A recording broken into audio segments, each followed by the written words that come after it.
Olá, sabe quando a gente pensa em terapia, é comum vir à mente um monte de técnicas, de estratégias, mas e se o ingrediente mais decisivo para a mudança fosse algo, na verdade, muito mais humano e, por que não, muito mais vulnerável? É isso que a gente vai investigar hoje. Vamos mergulhar no coração da terapia, a própria relação entre terapeuta e cliente e entender como essa conexão pode ser a ferramenta mais poderosa de todas. E essa pergunta aqui, ela é a chave de tudo, né? É ela que nos leva, assim, direto para o centro do consultório, aquele lugar onde a ciência da psicologia meio que encontra a complexidade da alma humana. E onde, olha que interessante, a maior força é ao mesmo tempo a maior fraqueza. Então, nosso roteiro para hoje é esse aqui. Primeiro, a gente vai descobrir qual é o tal calcanhar de Aquiles da terapia. Depois, vamos falar sobre um conceito chamado reparentalização e como ele pode ajudar a curar feridas antigas. Em seguida, vamos ver a arte de confrontar com compaixão. E para fechar, a gente vai dar uma espiada no que acontece dentro da mente do próprio terapeuta. Vamos começar então pela primeira sessão, o calcanhar de Aquiles da terapia. Olha, muita gente acha que o sucesso de uma terapia está nas técnicas que o profissional usa, né? Mas a pesquisa mostra que o fator mais decisivo é outro. É algo, na verdade, bem mais fundamental e humano.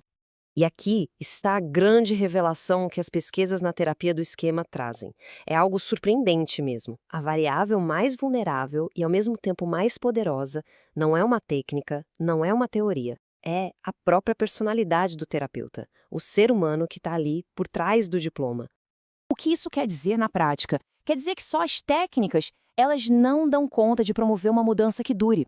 Pensa assim, é como ter uma caixa de ferramentas incrível, mas sem a mão de quem sabe usar. O poder de verdade, ele está nas sutilezas da relação, na confiança, na segurança, na conexão que se forma ali. É isso que dá vida e eficácia para qualquer abordagem. Ok, então se a relação é a chave, como é que ela funciona para curar na prática? Bom, aí a gente entra na nossa segunda sessão, a cura através da reparentalização. A ideia aqui é bem poderosa, oferecer uma experiência que possa, de alguma forma, corrigir feridas do passado. E olha, essa citação do Jeffrey Young, que foi quem criou a terapia do esquema, ela diz tudo. Ele não fala que é uma técnica ou uma parte do processo. Ele diz que é a alma da terapia. Isso já mostra o peso, a importância fundamental que isso tem. Mas o que é essa tal de reparentalização limitada? De forma bem simples, é quando o terapeuta trabalha para suprir aquelas necessidades emocionais centrais que, por algum motivo, não foram atendidas lá na infância do cliente. Funciona como um antídoto mesmo, sabe? Um antídoto contra aqueles padrões de vida que tanto machucam, os tais dos esquemas. Agora atenção para essa palavra limitada. Ela é fundamental aqui. Por quê? Porque o objetivo não é de jeito nenhum substituir os pais ou virar amigo do cliente. A ideia é fornecer essa cura dentro dos limites profissionais e éticos da terapia. É usar esse vínculo seguro para atender necessidades que ficaram para trás. Vamos então para a próxima camada de complexidade. É aqui que a empatia encontra o desafio. A relação terapêutica vira esse espaço que, ao mesmo tempo que acolhe, também precisa impulsionar a mudança. É uma verdadeira arte do equilíbrio. E o nome dessa arte é confrontação empática. Pensa nesse equilíbrio delicado. Não é só sobre ser gentil, é a habilidade de, ao mesmo tempo, entender profundamente a origem da dor e dos comportamentos de uma pessoa e, simultaneamente, desafiar como esses mesmos comportamentos estão sendo autodestrutivos hoje, no presente. É como uma dança mesmo, com dois passos que se completam. De um lado tem a empatia. Ela valida a dor, entende a história, constrói aquela base de segurança.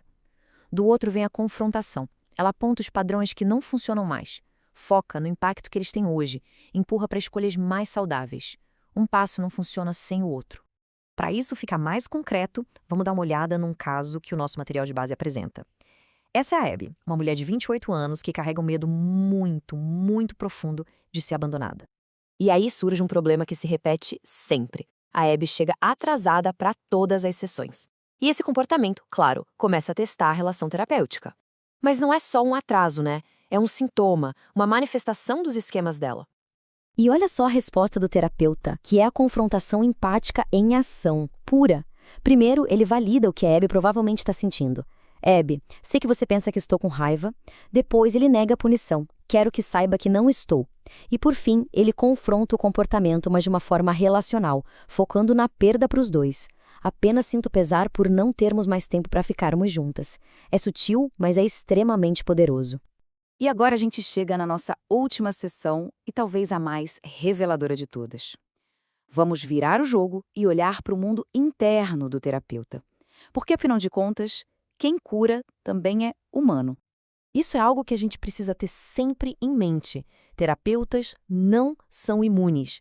Eles também têm seus próprios padrões, seus próprios esquemas, que podem ser ativados pelo que acontece na sessão. Eles não são uma tela em branco, de jeito nenhum. E a pesquisa, inclusive, aponta que existem 3 esquemas, ou seja, 3 padrões de vulnerabilidade, que são especialmente comuns entre os próprios profissionais de saúde mental. São esses 3 aqui. O de autossacrifício, que é aquela tendência a priorizar demais as necessidades do cliente acima das suas próprias. O de privação emocional, que é aquele sentimento de que as próprias necessidades emocionais não estão sendo atendidas. E, por fim, o de padrões inflexíveis, que é aquela pressão interna imensa para ter sucesso, para ser perfeito. Esses esquemas podem virar verdadeiros pontos cegos e atrapalhar o processo. O grande perigo é quando o esquema de um terapeuta bate de frente com o esquema de um cliente. Quando isso acontece, pode-se criar um ciclo de feedback negativo, é o que se chama de ciclo esquemático. É como se as vulnerabilidades dos dois se alimentassem, criando um beco sem saída na terapia. E como é que isso acontece? Geralmente é assim, ó. Primeiro, acontece alguma coisa na sessão, um gatilho. Isso ativa o esquema do cliente. Aí a reação do cliente acaba ativando o esquema do terapeuta. E pronto, começa uma escalada negativa que afasta todo mundo dos objetivos da terapia. Os dois ficam presos dançando conforme a música das suas dores passadas, em vez de focar na cura do presente. Tudo isso só reforça uma verdade que é essencial. Para um terapeuta, autoconsciência e autocuidado não são luxos, não são opcionais. São ferramentas de trabalho, indispensáveis para evitar o burnout e, claro, para continuar sendo um profissional eficaz. Isso tudo nos leva a uma pergunta final, uma pergunta muito poderosa que vem da nossa fonte e que serve para qualquer pessoa que está num papel de ajuda. A pergunta é: eu faria terapia comigo? É um convite para a gente se autoavaliar, né? Para olhar para dentro e pensar: a presença que a gente oferece para os outros é a mesma que a gente gostaria de receber? Fica aí essa reflexão bem forte para a gente encerrar a nossa análise de hoje.